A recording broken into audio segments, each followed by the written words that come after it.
Bom dia a todos. Hoje é dia 26 de agosto de 2025. Declaro aberta a sessão da segunda Câmara Julgadora do Tribunal de Impostos e Taxas. Bom, hoje, na composição da Câmara, eu como presidente, o doutor Argos Gregório, vice-presidente, Samuel de Oliveira Magro e, substituindo a doutora Daniela, Sérgio Serafim Aquino. Seja bem-vindo, doutor Sérgio. E pela representação fiscal, Luciana Carvalho Duarte. Temos 4 processos em pauta, 2 inscrições para sustentação oral. Iniciamos o processo pelo primeiro da pauta, o AIN 5024-706, Gustavo Meirelles Pires Ferreira, autuado. Eu sou o relator, é um recurso misto. Está aqui presente para fazer a sustentação oral, doutor Ian Santos. Vamos, então, ao processo.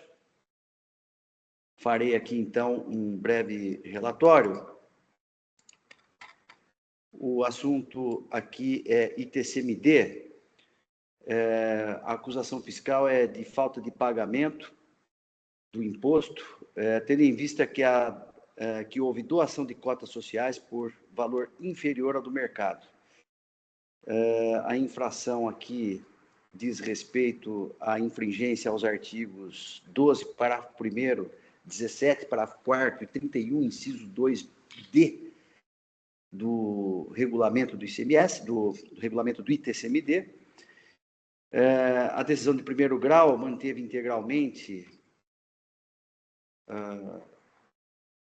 o AIN, entendendo que as provas dos autos demonstraram a falta de pagamento do imposto, tendo em vista a apuração pelo patrimônio líquido, critério esse que a decisão de primeiro grau entendeu como correto para a apuração da base de cálculo, e aí está cobrando, então, essa diferença, né, do que já foi recolhido pelo contribuinte. O contribuinte recorre sustentando, basicamente, as mesmas razões de primeira instância da fase de defesa, alegando aqui decadência do crédito tributário e também insistindo que a apuração feita por ele, né, e o pagamento foram corretos, né?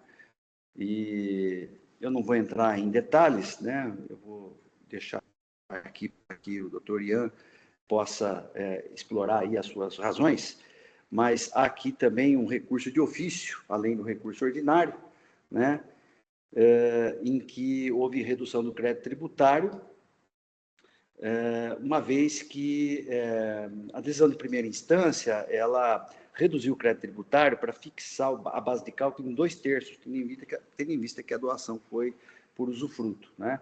Houve aqui interposição de recurso de ofício em relação a essa parte da decisão de primeira instância. Esse é o breve relatório, então eu passo a palavra ao ilustre advogado, doutor Ian Santos, para que apresente a sua sustentação oral pelo prazo regimental de 15 minutos. Doutor Ian, com a palavra. Obrigado, presidente. Bom dia a todos, novamente. Bom, é uma autuação de TCMD, no qual o fiscal, uma doação de cotas de uma empresa chamada Jocler, o fiscal entendeu que houve redução indevida do PL antes da doação, e ele desconsiderou essa redução do PL para autuar essa diferença. Ele alegou que houve uma simulação, uma manobra contábil, essas são as palavras dele, e que também teria havido violação à legislação das SAs. Esses são os pontos principais da autuação, e eu vou explicar. Bom, em primeiro ponto, a Jocler não é uma sociedade anônima, é uma limitada.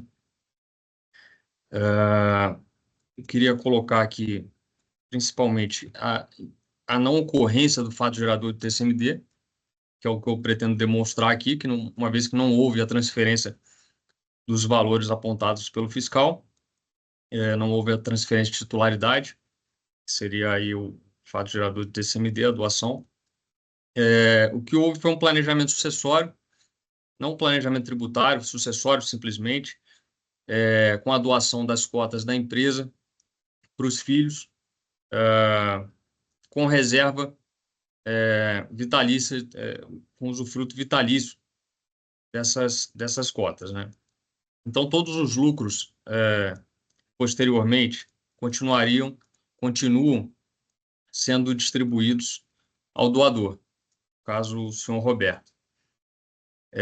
Na época que foi decidida pela doação das cotas, havia um lucro, uma reserva, uma conta de reserva, um valor de lucro acumulado de exercícios anteriores.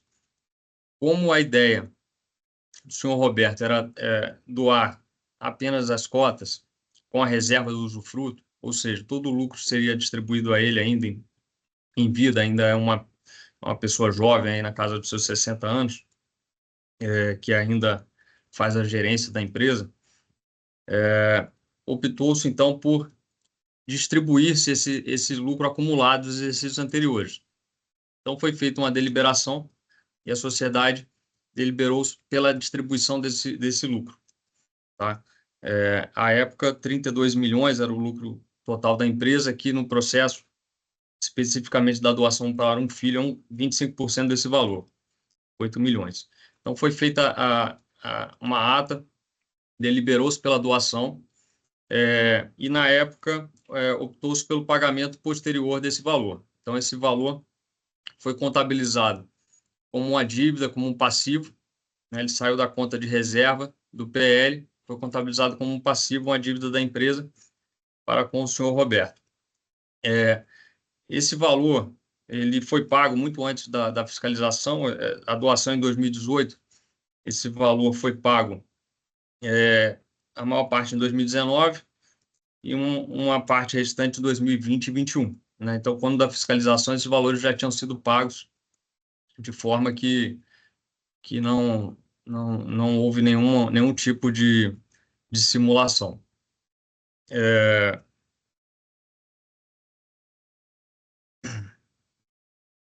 Desculpa, só um minutinho.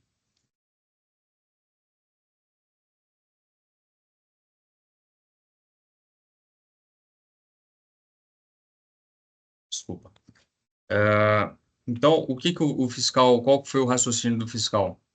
Como não havia dinheiro em caixa, essa distribuição ela não poderia ter sido realizada.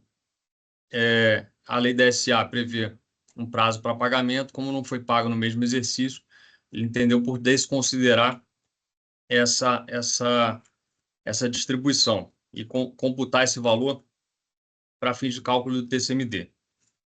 Ocorre que esses valores já foram distribuídos, né, para o senhor Roberto e integram o patrimônio dele. Então, em momento algum, esses valores integraram o patrimônio dos donatários, né, das cotas. Eles não receberam à época esses valores e não receberam posteriormente. Inclusive, a empresa já fez distribuições posteriores de seus lucros ao senhor Roberto. Né? Então, os donatários das cotas, eles não recebem os lucros, eles possuem apenas as cotas para fins de planejamento sucessório, para que já fique definida a sucessão futura dessa empresa. Então, em momento algum, houve a transferência, houve a intenção de se transferir esse dinheiro para os donatários e, de fato, não houve essa transferência. Então, não ocorreu o fato gerador. Se esse dinheiro for doado hoje, né, na presente data, ele vai ter a incidência do TCMD. Né? Então, se a gente mantivesse essa autuação, esse raciocínio do fiscal, a gente teria uma dupla tributação pelo mesmo valor, pela mesma transferência desse valor, né, como doação. Então, nunca houve a intenção de transferir, de doar lá atrás esses valores. No futuro, provavelmente será objeto de doação, um valor alto, com certeza não será gasto, é um patrimônio, será transferido como doação, como causa-morte e será objeto de incidência do TCMD. A contabilização correta, ao se prever, né, ao se deliberar, a sociedade se deliberar a distribuição, a contabilização correta é um passivo, porque ele passa a ser exigível dos então sócios. Isso tá previsto no CP6, né, no CPC 07, o próprio CPC 25 trata de provisão, né? Então, a contabilização não poderia ser diferente. A lei de SA não se aplica no caso de uma sociedade limitada, que é a Jocler. Então, não há prazo para esse pagamento, né? Ele não tem que ser pago no mesmo exercício. E ainda que se aplicasse essa regra de pagamento no mesmo exercício, ele não desconfigura a operação, ele torna essa obrigação exigível, o que configura ainda mais uma dívida desse valor, né? Então, é uma regra que existe para proteger acionistas minoritários, né? Então, se a gente compra uma ação aí de uma Petrobras que tem previsão de distribuição de lucro e ela não distribui, essa disposição visa resguardar o direito dos minoritários. No presente caso, não tem essa situação, e, de qualquer forma, ainda que não pague, o que é possível são que os minoritários cobrem esse valor, né? Então, de fato, a natureza jurídica desse valor, ao se deliberar pela distribuição, é dívida, é um passivo, né? Então, jamais poderia ser desconsiderada essa distribuição de resultado.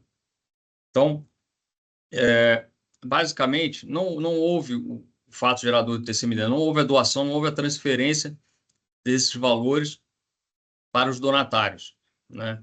Então, até porque a empresa, ainda que ela não tivesse caixa, e o caixa não é requisito para distribuição, ainda que ela não tivesse caixa, ela poderia pegar o dinheiro emprestado no banco e fazer o pagamento. E esse dinheiro emprestado do banco se tornaria o quê? Uma dívida, né? E ele poderia pegar dos próprios sócios o dinheiro e se tornaria uma dívida, como se tornou, de fato, uma dívida com o senhor Roberto, sócio da empresa. Então, eu entendo aqui que o fiscal ele extrapolou um pouco aqui a interpretação dos fatos, né? Não houve, em nenhuma hipótese, simulação. Houve, inclusive, a declaração do TCMD entregue ao Estado.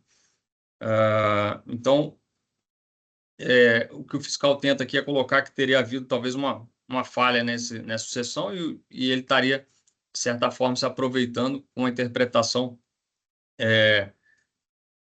da lei da SA para entender que haveria esse prazo para pagamento e, por conta disso, teria que voltar esse valor. Mas a gente estaria falando de uma tributação indevida, de um valor que não foi transferido de um patrimônio para outro. Eu acho que coloquei aqui todos os principais pontos aqui, eu acho que a decadência não tem necessidade de entrar, e aguardo aí, confio aí na análise dos ilustres julgadores. Obrigado. Obrigado, doutor Ian. Cumprimento pela sustentação oral, pelas considerações colocadas aqui de forma objetiva, inclusive. Eu passo, então, a leitura do voto. Então, vou passar a apreciação da matéria, então, que foi devolvida ao tribunal, né? Então, o recurso ordinário foi interposto as folhas 524 a 548, contra a decisão de primeiro grau de folhas 481 a 506, que manteve em parte o AINS ordial sob o fundamento de que restou devidamente demonstrado o valor patrimonial das cotas doadas na forma do artigo 14, parágrafo 3º da Lei 10.705, de modo que o crédito tributário a título de TCMD foi corretamente apurado. Quanto ao solidário, a decisão recorrida aponta que a responsabilidade do doador deve ser mantida por força do artigo 124.1 e 128 do CTN e artigo 8º, inciso 2 da Lei 10.705, tendo em vista o interesse comum à vista da simulação da doação. Por fim, a decisão de primeiro grau reduziu o crédito tributário, atribuindo à base de cálculo correspondente a 2/3 do valor apurado pelo fisco. Interposto o recurso de ofício em face da parte da decisão que foi desfavorável ao fisco em razão da redução do crédito tributário, a representação fiscal apresentou parecer às folhas 511 e 513, pleiteando seu improvimento.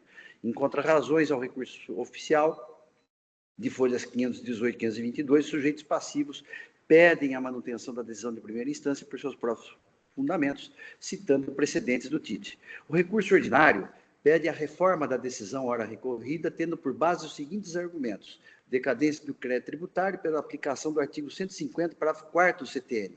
Após discorrer sobre o histórico da doação com reserva de usufruto das cotas sociais da Jockler, assevera que houve recolhimento do ITCMD sobre o valor do patrimônio líquido da empresa correspondente ao capital social.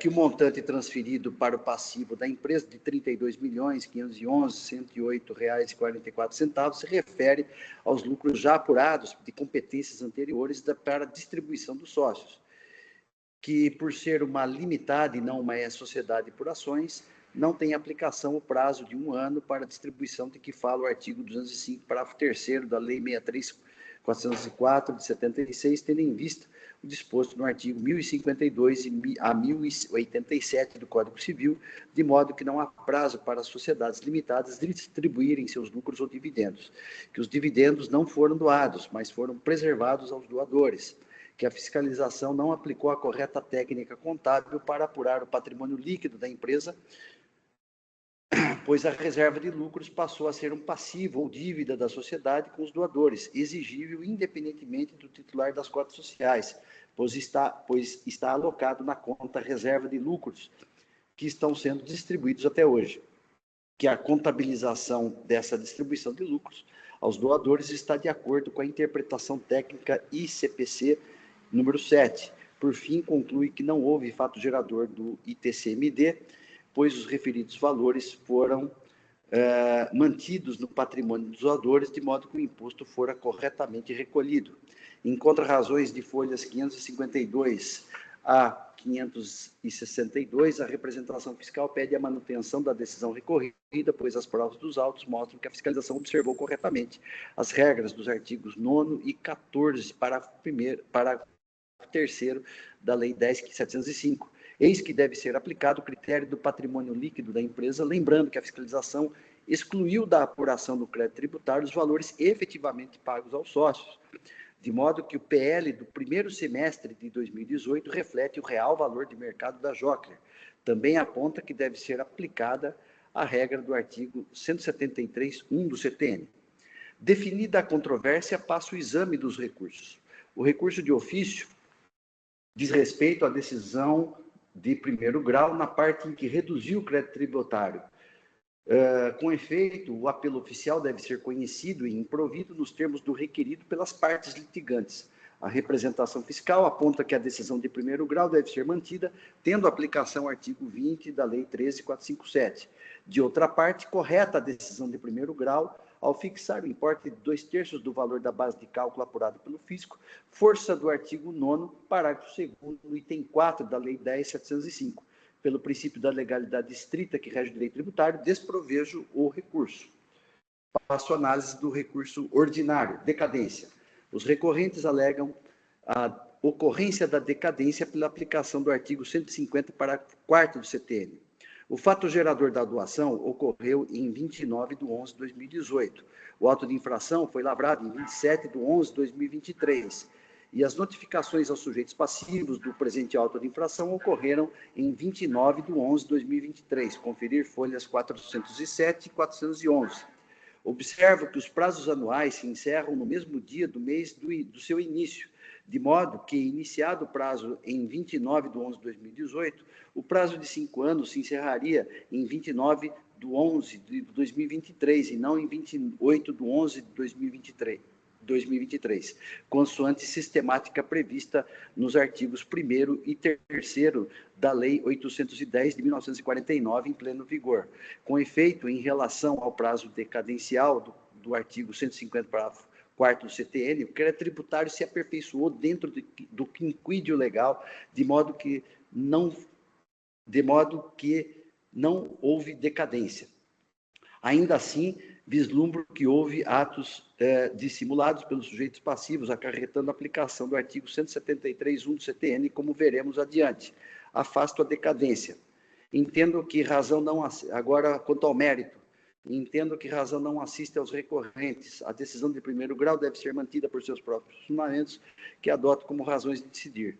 Para a motivação do lançamento tributário, a autoridade fiscal juntou os documentos de folhas 3 a 411, a saber, que aqui eu relaciono todos eles. Com efeito, os documentos produzidos pelo sujeito ativo são suficientes para a prova da infração perpetrada.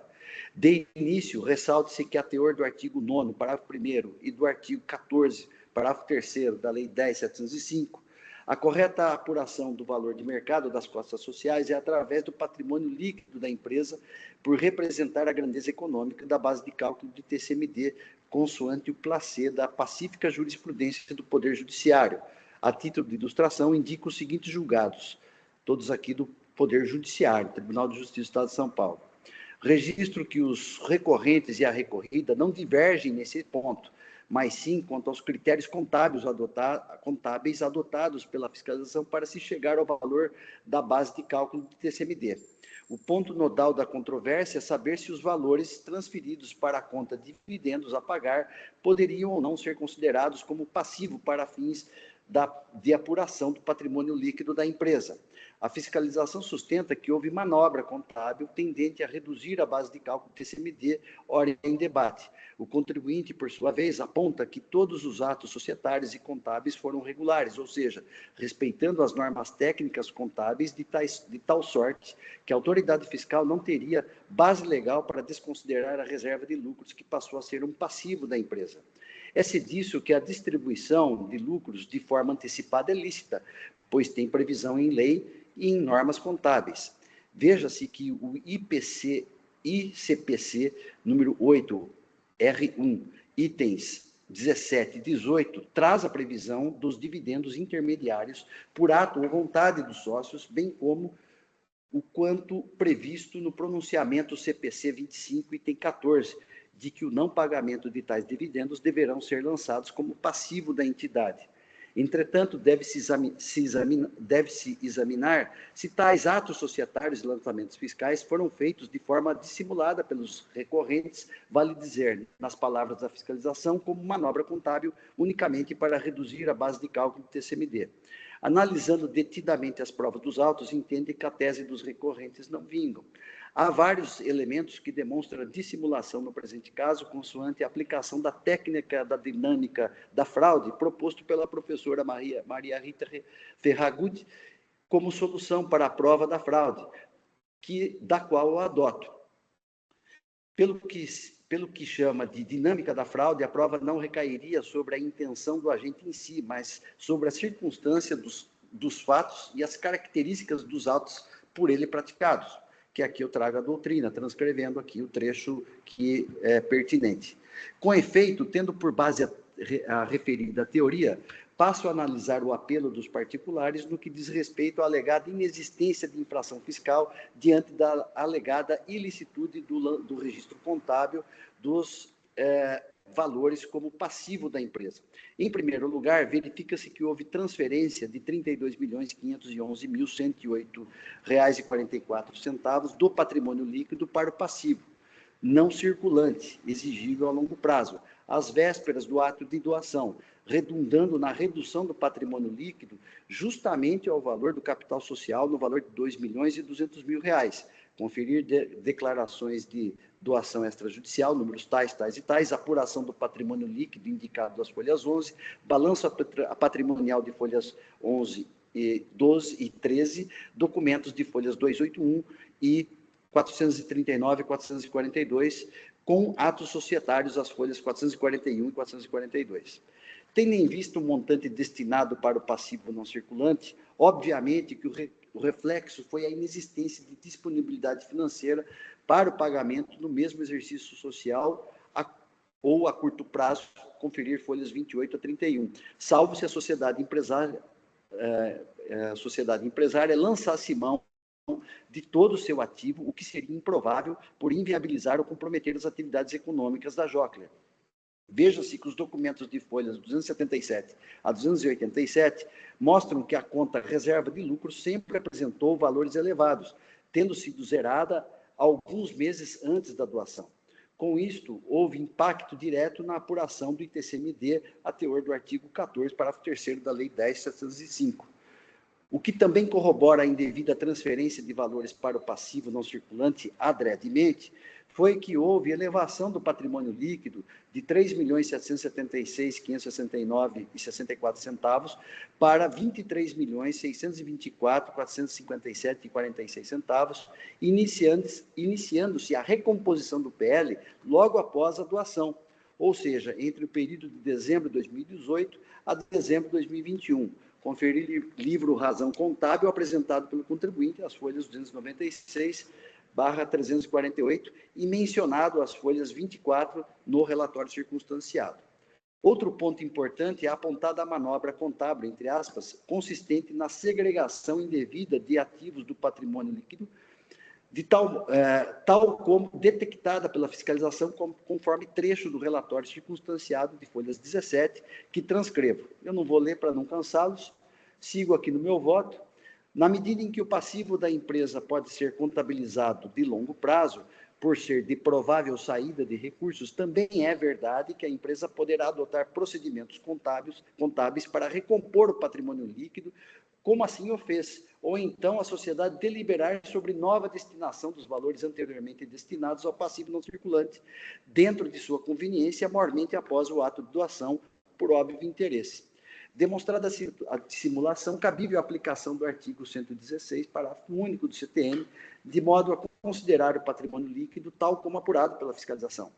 Pelos mesmos motivos, verifico o interesse comum do solidário, cuja participação foi fundamental, tendo aplicação ao artigo 124.1 do CTN. Além do mais, verifica-se que o solidário apresentou o recurso juntamente com o contribuinte com as mesmas razões recursais. Não houve pugnação específica a respeito de sua inclusão como responsável solidário, razão pela qual deve incidir a regra do artigo 20 da Lei 13.457, quanto à matéria de fato imputada pela fiscalização. Se a elisão fiscal é lícita, a elusão e a evasão fiscal devem ser combativas pela atividade fiscalizatória, não só em respeito aos princípios da legalidade e da vinculação, mas também pelo princípio da justiça tributária.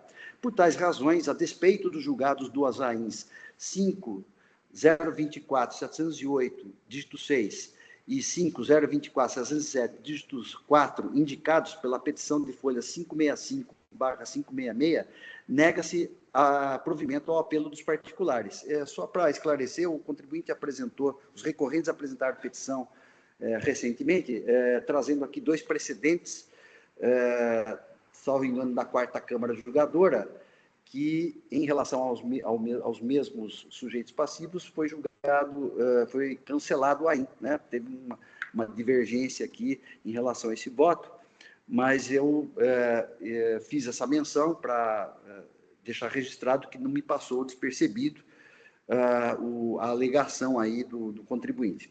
Então, a minha proposta é de conhecer integralmente o recurso de ofício e negar provimento, conhecer integralmente o recurso ordinário e negar provimento. Essa é a minha proposta de voto, o processo está em discussão.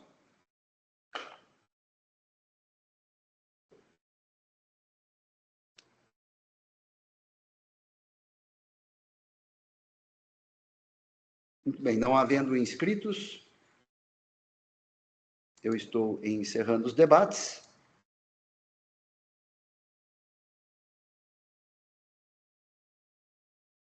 Peço que os senhores julgadores confirmem presença para quórum de votação.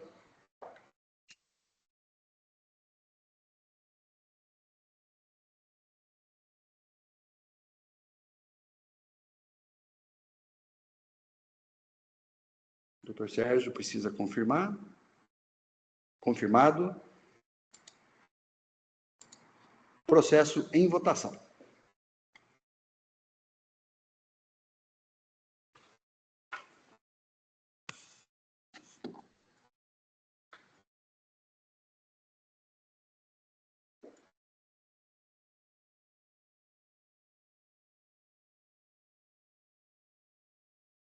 Votação encerrada. Proclamo o resultado do julgamento. Recurso de ofício conhecido e negado provimento. Recurso ordinário conhecido e negado provimento. nos termos do voto do relator, à unanimidade. Esse é o resultado do julgamento.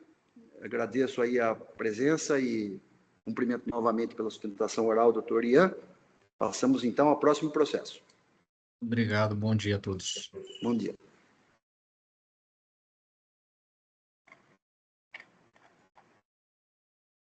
Passamos, então, ao próximo processo da pauta. Está aqui presente a doutora Renata. Eu passo, então, vamos para a Nestlé Brasil Limitada, o AIN 5050255. O relator é o doutor Argos Magno de Paula Gregório. É o relator. A doutora Renata Moretti Barros está presente aqui. Eu passo, então, a palavra ao ilustre relator para que apresente o seu processo e faça suas considerações, né, antes de abrir para a sustentação oral. Doutor Argos, com a palavra. Presidente, muito obrigado. Bom dia a todos, bom dia aos colegas. Presidente, bom dia ao doutor Sérgio Serafim Aquino, seja muito bem-vindo à nossa Câmara. Bom dia ao doutor Samuel. Cumprimento também a representação fiscal na pessoa da doutora Luciana Duarte. Cumprimento os advogados que aqui se encontram, especialmente a doutora Renata, a patrona aqui da empresa. E também o pessoal que nos dá suporte, eventualmente aqueles que nos assistem. Presidente, este caso, ele versa sobre um auto de infração composto de 4 infrações. A primeira e a segunda, infrações relativas a acreditamento indevido. A primeira, acreditamento indevido de ICMS via SIAP, ativo imobilizado, montante de tanto no período do exercício de 2021, devido à aquisição de bens que ou não são do ativo permanente, mas foram classificados como tal, ou são de tal conta contábil, mas não estão relacionados diretamente com o setor de industrialização e comercialização do estabelecimento. Isso é o que diz a acusação. A segunda infração é crédito indevido de ICMS no montante de tal, também no mesmo período, relativa à entrada de mercadorias para uso e consumo do próprio estabelecimento. A terceira infração, falta de pagamento de ICMS no montante de tal, também no exercício de 2021, decorrente de operações de saída de mercadorias tributadas e omitidas ao fisco, apurado por meio de levantamento fiscal realizado com fundamento no artigo 509 do regulamento. E a última, falta de escrituração naquele período de notas fiscais de retorno de mercadorias de sua propriedade, depositadas em armazéns gerais, sendo que já se encontram escrituradas as operações do período. Então, presidente, são essas quatro infrações. Este auto de infração se encontra aqui no Tribunal de Impostos e Taxas, na medida em que se apresentam 2 recursos, recurso misto, portanto, recurso de ofício e recurso ordinário. O ofício porque houve ali redução feita pelo julgador de primeiro grau, e o ordinário, tanto em relação a esta redução quanto à manutenção das demais acusações. Acredito que, de modo muito sintético, essa seja a apresentação do caso, presidente. Obrigado, doutor Argos. Eu passo, então, a palavra à ilustre advogada, doutora Renata Moretti Barros, para que apresente a sua sustentação oral pelo prazo de 15 minutos. Doutora Renata. Bom dia a todos, agradeço a atenção, a disponibilidade. Eu preparei uma apresentação aqui só para orientar melhor a minha fala, então, se não houver problemas, eu vou compartilhar minha tela com os senhores. Só um momento, por favor.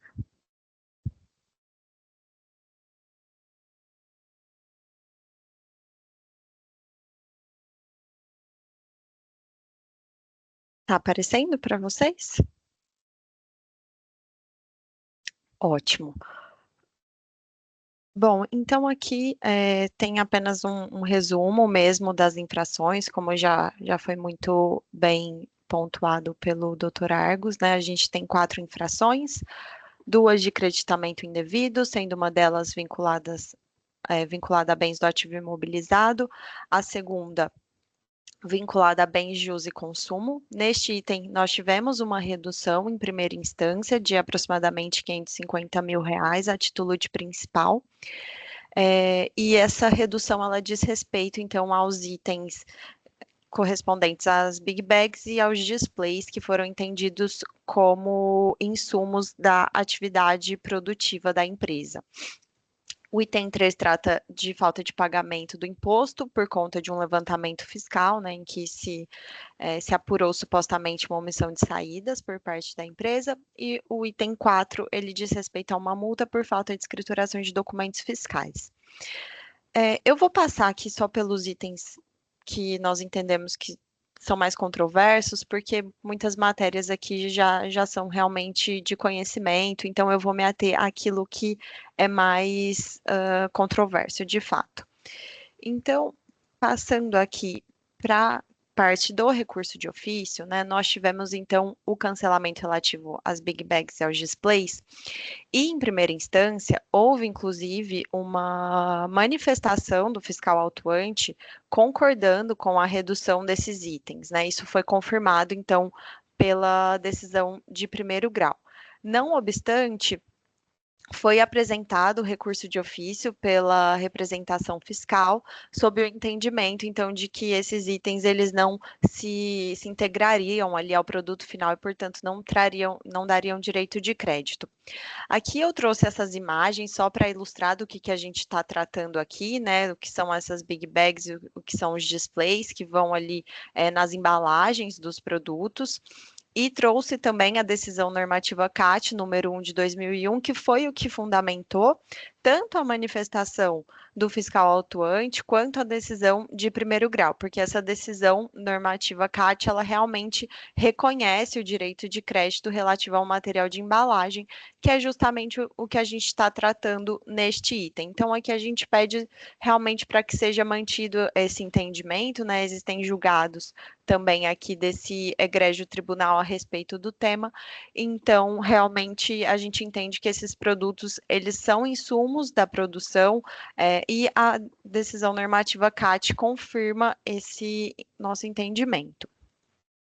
Passando aqui ao recurso ordinário, especificamente ao item 3, nós temos ali, então, um levantamento fiscal, né, que é baseado numa comparação entre estoque inicial, saídas e retorno estoque final. Isso, quando a fiscalização comparou esses números, se chegou a uma diferença que entendeu, então, que configuraria uma omissão de saídas. O nosso ponto aqui é que, de fato, houve algum erro no momento da escrituração de alguns documentos fiscais. Então, alguns documentos fiscais que não deveriam ser considerados nesse retorno relativo ao período de 2021 foram considerados. Por outro lado, outros documentos fiscais acabaram não sendo desconsiderados. Então, basicamente, colocando em números, a fiscalização, ela considera que houve um retorno total, né, considerando ali o retorno vindo desses dois armazéns, Noroeste Logística e Transportes e Armazém, houve um retorno total de 640 milhões. No entanto, esse retorno que foi apurado pela fiscalização, ele considera alguns retornos que aconteceram em 2020, mas foram escriturados somente em 2021, que é esse valor de quase 4 milhões.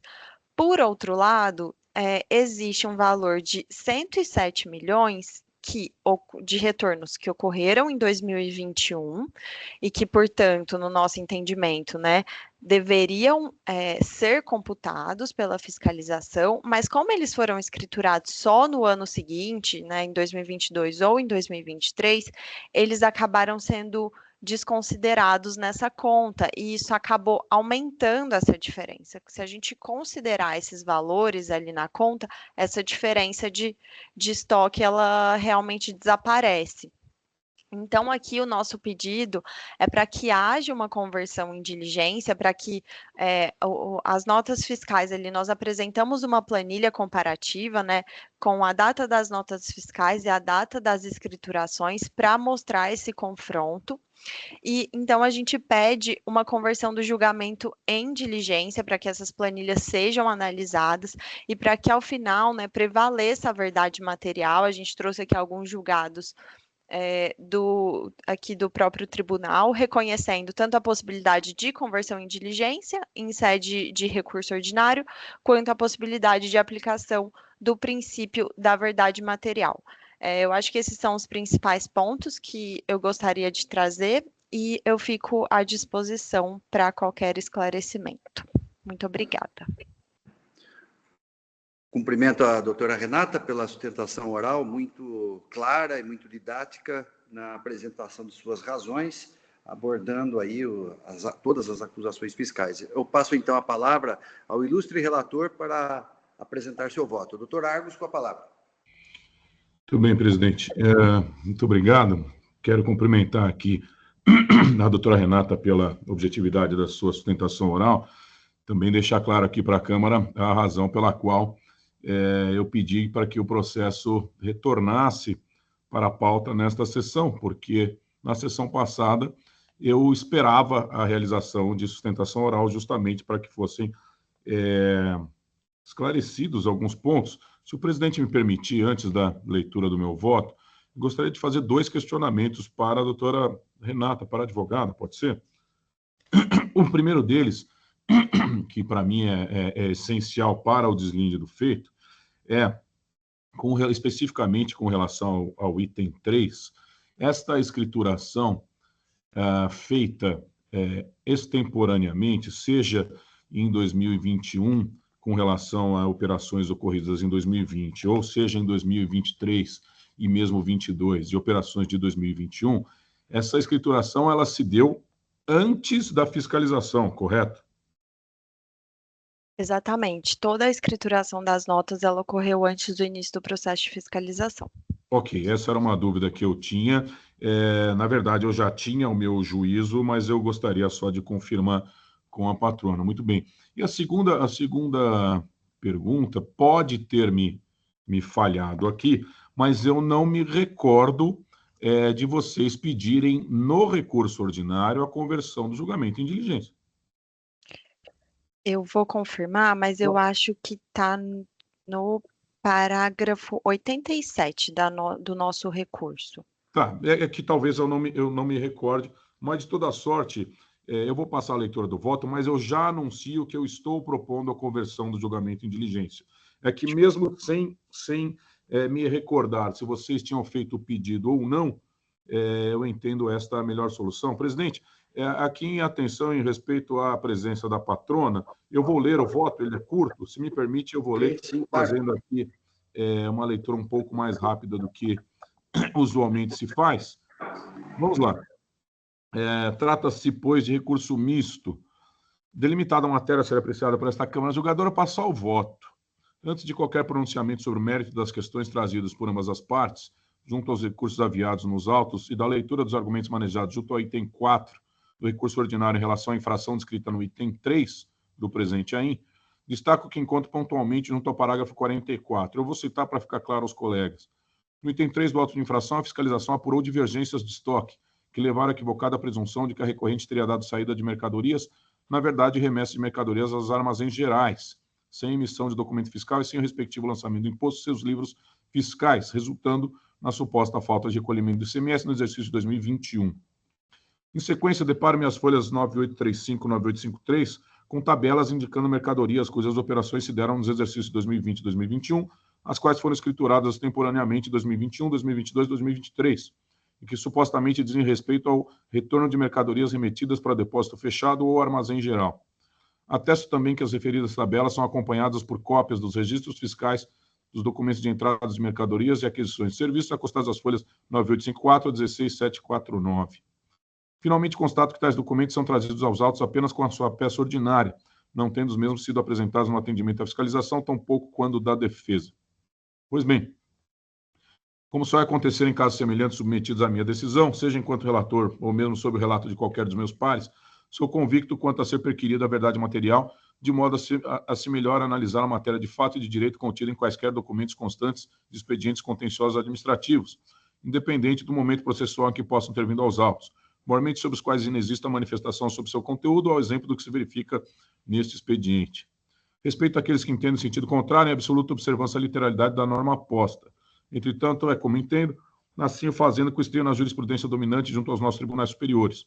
Data máxima vênia, como penso, já de há muito. Tratando-se de matéria de fato, é de mistério que se pronuncie tanto o senhor AFR autuante como a representação fiscal, sob pena de se estar violando os princípios da ampla defesa do contraditório, tão caros ao processo administrativo tributário paulista, como a qualquer outro expediente que seja parte da administração pública, seja em esfera administrativa ou mesmo judicial.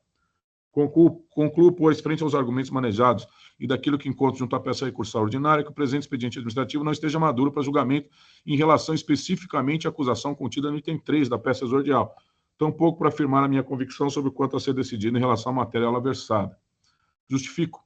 Sendo a suposta omissão de saídas apurada em sede de levantamento fiscal a única razão que sustentou a acusação contida no item 3 do presente AIN em desfavor da recorrente, reputo imprescindível que se apure se tais mercadorias apontadas no referido levantamento fiscal foram realmente direcionadas a armazéns gerais, consoante alegado pela recorrente, para que se possa considerar legítima ou não a exigência das diferenças apontadas pela fiscalização, sob pena de se realizar expropriação do patrimônio da recorrente sem embasamento legal. Desta feita, entendo por mais que necessário sejam examinados os argumentos trazidos junto aos itens 50 a 69 do recurso ordinário da recorrente pelo AFR autuante, bem como sejam a eles contrapostos como suporte de validade os elementos e informações constantes das tabelas e registros fiscais juntados às folhas 9835 e 16749, os quais não foram a ele franqueados até o presente momento e, por óbvio, sob eles inexistindo qualquer pronunciamento do AFR autuante à validade do seu conteúdo.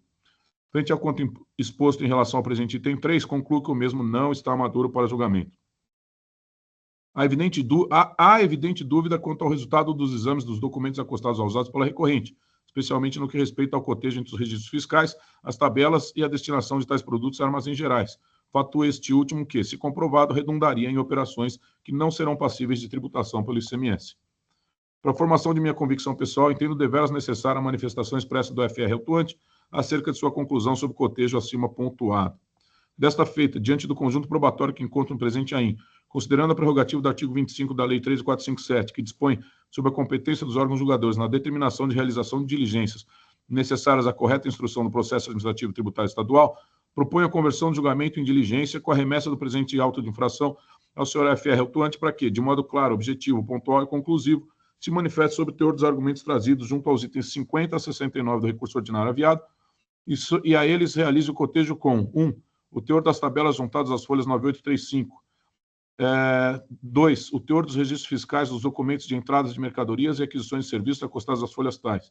3. O fato de se tratar de operações de retorno de mercadorias remetidas para depósito fechado ou armazém geral e o seu impacto relacionado à diferença de CMS devido indicada no levantamento fiscal descrito no item 3 do presente AIN.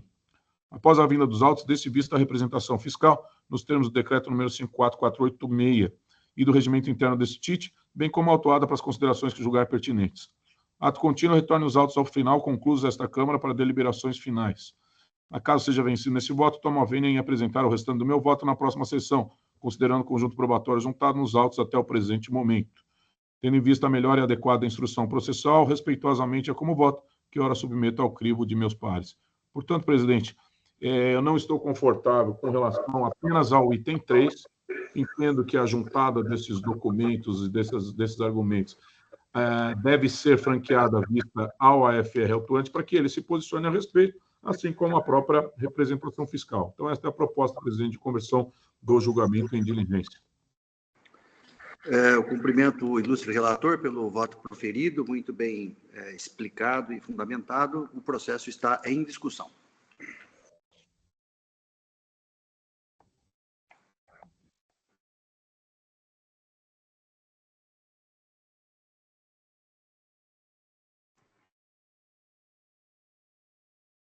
Muito bem, não havendo inscritos, eu estou, então, encerrando os debates. Peço que os senhores juízes confirmem presença para quórum de votação.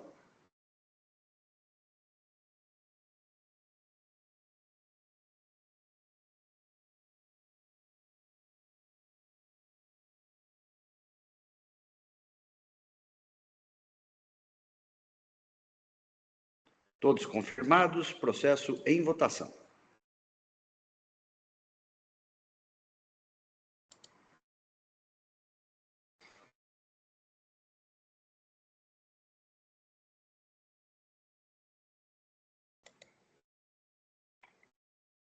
Votação encerrada. Proclamo o resultado do julgamento.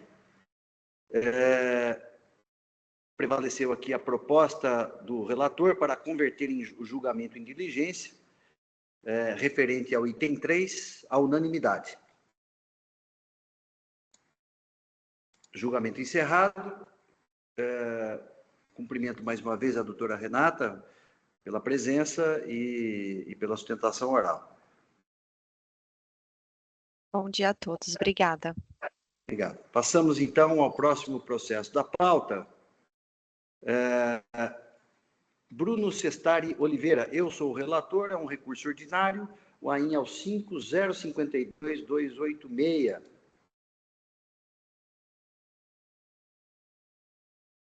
O voto aqui já está registrado, não há inscrição para sustentação oral, então eu vou diretamente ao voto.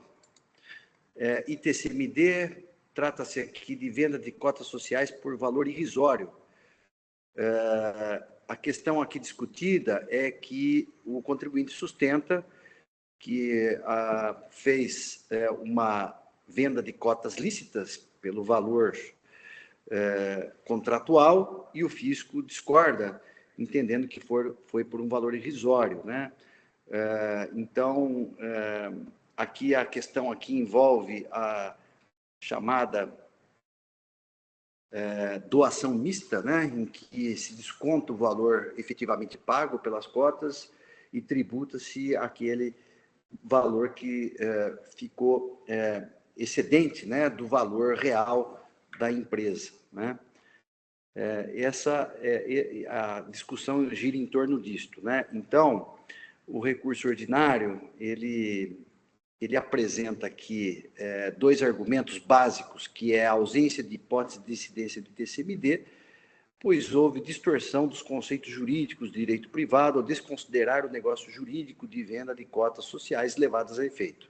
O segundo argumento é que não há obrigatoriedade de se utilizar patrimônio líquido, que é uma grandeza contábil que reflete determinado momento de uma pessoa, de uma empresa, maiormente no que diz respeito ao ativo circulante que poderia ser considerado. Folha 167. As contrarrazões, a representação fiscal pede a manutenção da decisão de primeira instância, e aqui, após eu relacionar as provas que foram colacionadas para a motivação do lançamento fiscal, eu entendo que são suficientes para a comprovação da infração, muito embora o contribuinte tenha sido oportunizada a autorregularização, mas ele quedou-se inerte. Consta dos autos que o contribuinte adquiriu por contrato de compra e venda as cotas sociais da empresa Combase, do senhor Miguel José de Oliveira Júnior, pelo valor de R$ 37.500. Entretanto, o valor de mercado das 37.500 cotas sociais apurado por patrimônio, através de patrimônio líquido foi de R$ 8.859.752,39. De start, o valor da aquisição das cotas em relação ao valor de mercado foi manifestamente ínfimo, ou seja, o equivalente a 0,4% do valor patrimonial contábil, sem qualquer justificativa plausível e idônea, que não se coaduna com as práticas consuetudinárias de mercado, ensejando a aplicação do artigo 116, parágrafo único do CTN. Mostra-se notória a dissimulação do negócio jurídico entabulado para a aquisição das indigitadas cotas sociais da Combase, de modo que não há que se falar em distorção dos conceitos jurídicos de direito privado, artigo 110 do CTN, nem em ausência de hipótese de incidência. A teor do artigo 9º, parágrafo 1º, e do artigo 14, parágrafo 3º da Lei 10.705, correta a apuração do valor de mercado das cotas sociais através do patrimônio líquido da empresa por representar a grandeza econômica da base de cálculo do TCMD, que aqui eu trago diversos julgados do Poder Judiciário. Nesse eito, não vinga a tese de que o ativo circulante deveria ser excluído do cálculo do patrimônio líquido, dado que tal ativo tem valor econômico e, obviamente, é sempre considerado para fins de mercado numa transação negocial. Assim é que o crédito tributário de TCMD fora corretamente apurado mediante a dedução do valor efetivamente pago pelas cotas sociais, atribuindo-se como base de cálculo do imposto um montante excedente, tendo por base o valor de mercado da empresa, na esteira do disposto do artigo 940 do Código Civil, que assim prescreve, que aqui eu transcrevo. É a denominada doação remuneratória, que se caracteriza por ter aparência de mera liberalidade, pois, para o doador, afirma propósito em remunerar os serviços prestados ou de prestar alguma contraprestação ao donatário, não sendo uma típica doação até o limite do montante desembolsado.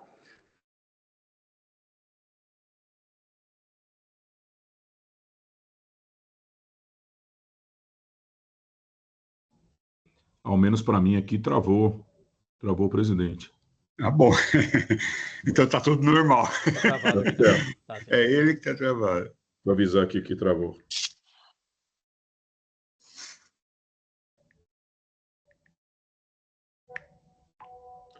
Já estou voltando. Ele respondeu que já está voltando.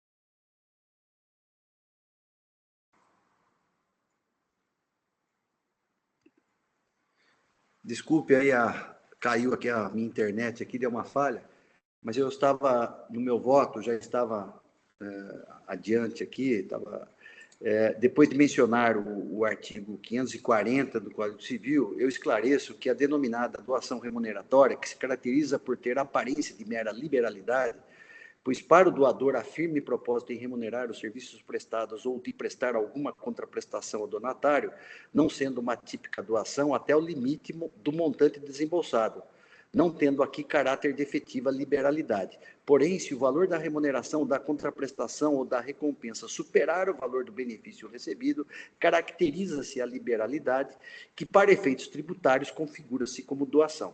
Nesse sentido, conforme apontado pela fiscalização e pela representação fiscal, a jurisprudência do Tribunal de Justiça do Estado de São Paulo assim se manifestou, que aqui eu transcrevo alguns acordos. Por tais razões, nega-se provimento ao apelo da particular. Então, eu conheço do recurso ordinário e nego provimento nos termos fundamentados, então afastando aqui os dois argumentos do recorrente com relação ao critério de apuração da base de cálculo do ITCMD, conforme feito pela fiscalização. O processo está em discussão.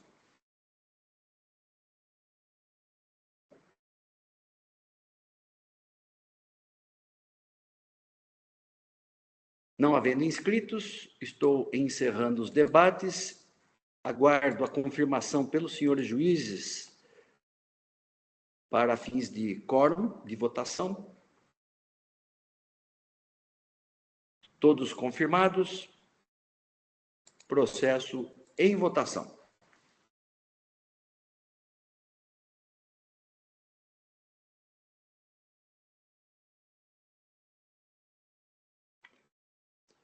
Votação encerrada. Proclamo o resultado do julgamento. Recurso ordinário conhecido, negado provimento, nos termos do voto do relator, à unanimidade. Julgamento encerrado. Passamos, então, ao próximo processo, que é aquele processo, Samuel, Gates do Brasil, Indústria e Comércio. Realmente não compareceu aqui, o contribuinte não compareceu para a sustentação oral, então eu vou, então, confirme então, para retirar de pauta. Confirma, por favor, já pode devolver para a pauta. Para a pauta? Para a agenda de pauta, que já entra para a próxima sessão aí que... Muito bem, então estou devolvendo o processo para a pauta, a pedido do relator. Processo, então, retirado de pauta. Bom, diante, então,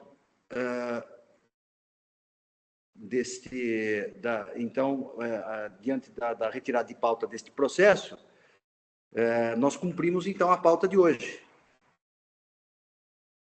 Declaro encerrada a sessão da segunda Câmara Julgadora, encerrando a sessão de julgamento no EPAT.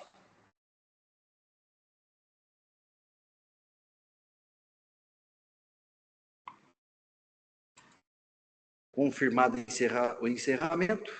Deixa eu visualizar a ata aqui.